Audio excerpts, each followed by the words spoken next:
Ladies and gentlemen, we're back on the Fowler Show. This is a news alert. Pay attention. Very close attention. This is for all those folks listening tonight or watching us from Michigan.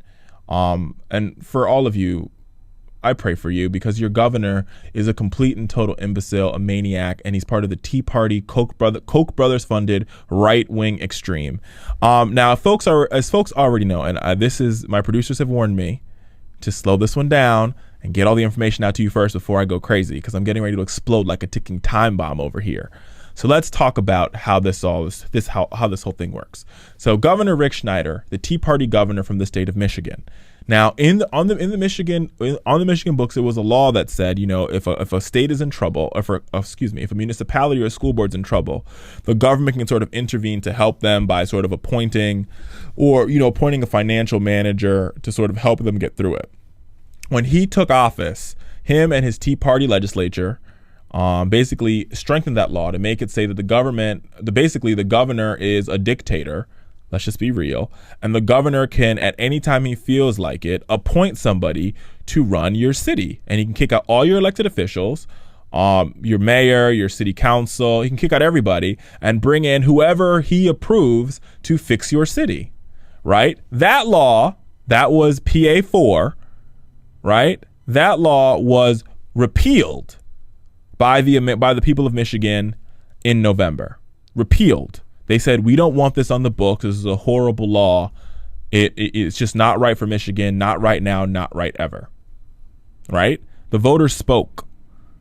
But in the lame duck session, and for those out there that don't know, what a lame duck session is a session between two terms. It's a period of time between the end of the election and the beginning of the new term. A lot of times, if it's a wave election, like in 2012, it's a Democratic wave election. That means that these are the last couple of days of the opposing party being in power, which is the case in Michigan. They repass this same law that basically said the governor is a dictator and he can go in and take over a city whenever he wants, right? Stay with me and I'll bless you on this because I think this is some important stuff for you to understand.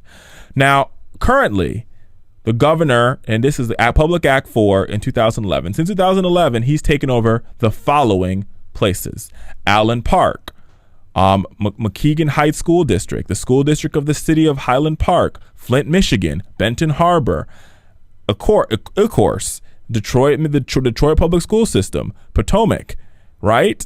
And one of the next cities that he wants to take over, this happened today, right? Because now this law goes back in place on March 28th. So when this law goes back in place, he wants to take over the city of Detroit. Yes, you heard it here. The governor of Michigan wants to take over the home of Motown, the home of America's auto industry. He wants to kick out the elected officials, all of them, and he wants to bring in his own Tea Party maniac to run the place. He's basically evicting those that were duly elected by the American people, by the people of the city of Detroit. Mr. Governor, did you guys get the story? Now can I go ham? Can I go ham now? Great. Mr. Governor, my friend, you are out of line. You have gone too far, and the people of Michigan will have their say regardless, because let me tell you something. One thing about every politician is they have their beginnings and they have their endings, and they come with elections, my friend. This is crazy. If this takeover happens, now there's appeals process and there's some legality to it, but if this takeover happens, more than 50% of the African Americans in the city of Detroit will be run by a Tea Party appointed maniac, right? This guy only wants to take over. Stay with me and I'll bless you. He only wants to take over minority districts and minority communities, and he wants to take over predominantly white places where Democrats have a better chance of winning. Do you see what's happening here? Do you see what is going on? They are trying to take control and trying to kick out democratically elected Democratic officials. And they think that this is okay. America, this is not North Korea. This is not Iran. This is not Syria. This is not Bahrain. This is not Egypt. This is not Tunisia. This is a state in the United States of America. Mr. Governor, you have gone too far.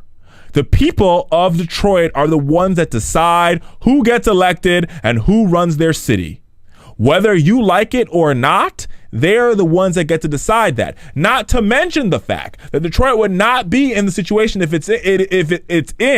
you decided that you were not going to give tax cuts to millionaires and billionaires and all your corporate friends. You see, when he got in office, ladies and gentlemen, he decided that he was going to gut the state budget, gut the state budget by giving away tax giveaways to all his friends. His millionaire friends lined up, and he gave away the state money. That money did not go to kids. That money did not go to hospitals. That money did not go to teachers, police officers, nurses, or firefighters. It went to oil company tycoons, millionaires, and billionaires, and the 1% in this country. And now that they got the money, they're going to turn the fire hose on the people of the city of Detroit. And for all those listening tonight that have a relative in Detroit, that have a friend in Detroit, a neighbor, or associate, I want you to get on the phone and I want you to call them. It is time, America, for us to stand up. It is time, America, for us to understand that we cannot and we will not let Tea Party maniacs like Rick Schneider take control of our duly elected Democratic government. I'm sorry.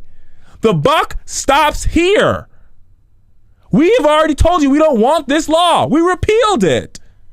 But I got to tell you, folks, before I get too upset, this tells you that elections have consequences. So for all those folks in Detroit tonight listening, it is time to get registered to vote. It is time to turn our anger and it's time to turn our protest, to turn it into action. Let's get vote ready. Let's get out there. Let's get registered. And before we get registered, let's get on that damn picket line and picket until Jesus comes or until election day and kick his ass out of office. Point blank, period. American people, all our brothers and sisters out there, all our union brothers and sisters out there, we need to join this fight with our brothers and sisters in Detroit. They can't do it alone. They need our support. It is time for America to cry out and say we are a democracy and we deserve the right to have our elected officials serve us. Point blank, period. It's just that simple. It is just that simple.